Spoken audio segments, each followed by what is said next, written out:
Kahvaltılık ister misiniz? Sizin için çeviriyorum. Buyurun. Enfes bir tarif.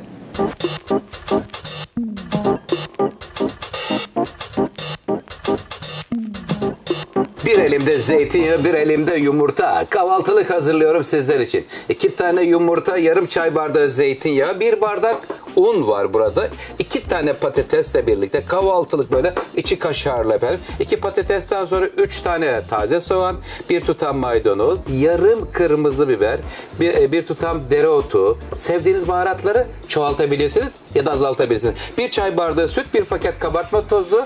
Burada da böyle 100-150 gram da kaşar peynir, tuz ve karabiber olacak. Öncelikle efendim burada doğranacakları ve karıştıracaklardan başlıyoruz. 2 tane yumurtayı sevgiyle öncelikle kırıyor ve kahvaltılık tarifler hazırlıyorum. Yorumlarınız öyle geldi efendim. Siz isteyin, Oktay Usta hazırlasın. Bismillahirrahmanirrahim.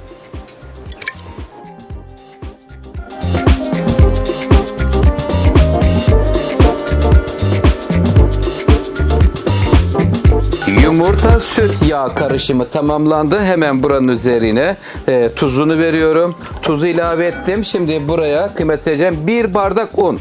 Ver Ayşem. Bismillahirrahmanirrahim. 1 bardak undan sonra 1 pakette kabartma tozunu ilave ediyorum ve karıştırıyorum. İçerisine şimdi 2 tane de hemen patates rendeleyeceğim. Suyunu sıkıyor ve buranın içerisine alıyoruz. Taze soğan, dereotu, maydanoz ve biber. Sevgiyle hazırlanıyor. Kahvaltılık hazırlıyorum.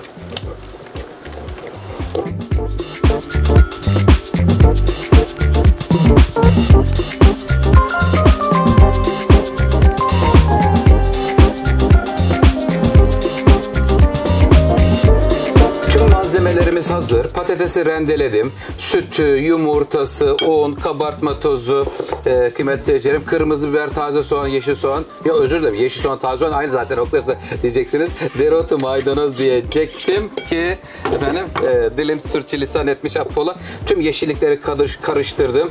Karıştır aşçım.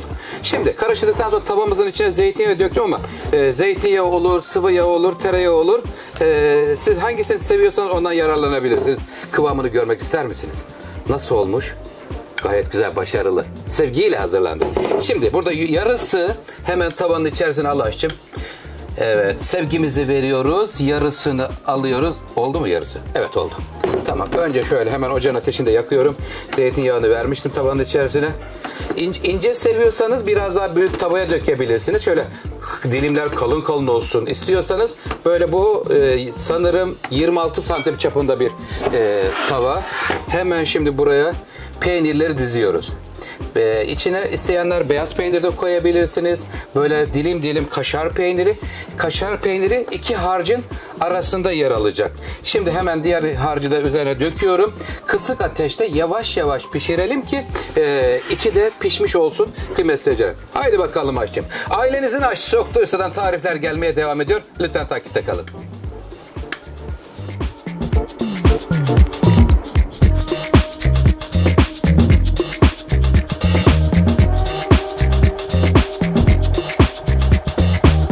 Kahvaltılığımız kısık ateşte pişiyor. Kıymetli seyircilerim, seçmiş olduğum tava biraz küçük geldi. Daha büyük tava seçebilirsiniz. Kontrol ettim, altı kızarmıştı. Şimdi bu ters çevirmenin formülünü de sizlerle paylaşacağım. Eğer bu şu haliyle bakın görüyor musunuz? Sıvı halde tabağı ters çevirirseniz aktaramazsınız, kaydıramazsınız. Onun püf noktası formülü. Bir tane yuvarlak yağlı kağıt kesiyoruz. Yağlı kağıt direkt yapışıyor. Canım yapışır mısın? Bakın yapıştı. Üstüne bir tane tabak getir açım. Getirdim. Ters çeviriyorum. Hazır mısınız? Bismillahirrahmanirrahim. Sevgiyle. Heyecanlıyız. Acaba olacak mı? Açıyorum efendim. İşte böyle. Gördünüz mü? Sevgiyle ayrıldı. Hemen kağıdıyla birlikte bu defa direkt tavanın içerisine alıyoruz. Canım. Birlikte kağıtla birlikte pişer kıymetli seyircilerim. Arası kaşar peynirli, kahvaltılık çay demleninceye kadar da hazır olabilen bir tarif. Kahvaltılık tarifler istediniz, sizler için hazırlıyorum. Sevgiyle bakın. İçi güzel, bol kaşarlı. Demli Oktay Usta çayı. Hemen koşuyorum.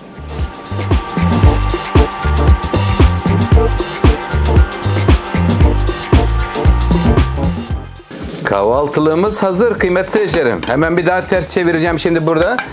Görelim şöyle bir. Bismillahirrahmanirrahim. kağıtlı tarafını da hemen sizlerle paylaşayım. Kaldırıyorum kağıdını. İşte böyle. Enfes olmuş. Nasıl buldunuz? Beğendiniz mi? Hemen şöyle kaydıraçlı bakalım. Evet. Şimdi artık servis vakti gelmiş kıymetli seyircilerim. Her iki tarafı da gayet güzel pişti. Hemen çayımı dolduruyorum. Semaverde çayımı demledim. Evet. Demli açık nasıl alırsınız çayınızı? Bayağı bir bol çay koymuşum. Cömertçe davranmışım. Olsun, gayet güzel olur. Hemen Oktay Usta'dan güzel bir tarif efendim. Kahvaltılık. Çayımız hazır. Kahvaltılığımız hazır. Sevdiklerimiz hazır mı? Ayşe, Fatma, Elif neredesiniz kızlarım? Hadi bakalım. Sofraya buyurun. Oktay Usta'dan kahvaltılık tarifledik efendim. Hemen servise alıyorum. Az daha düşüreceğim diye korktum. İki tarafı da gayet güzel kızarsın. Ondan sonra servisle yerini alsın. Canım, iner misin? İşte böyle. Çay var, kahvaltılar var. Oktay Usta'dan lezzetler gelmeye devam edecek. Nasıl buldunuz? Yorumlarınızı ve beğenilerinizi bekliyorum. Kanalıma abone olursanız çok sevinirim. Hoşça kalın efendim. Afiyet olsun.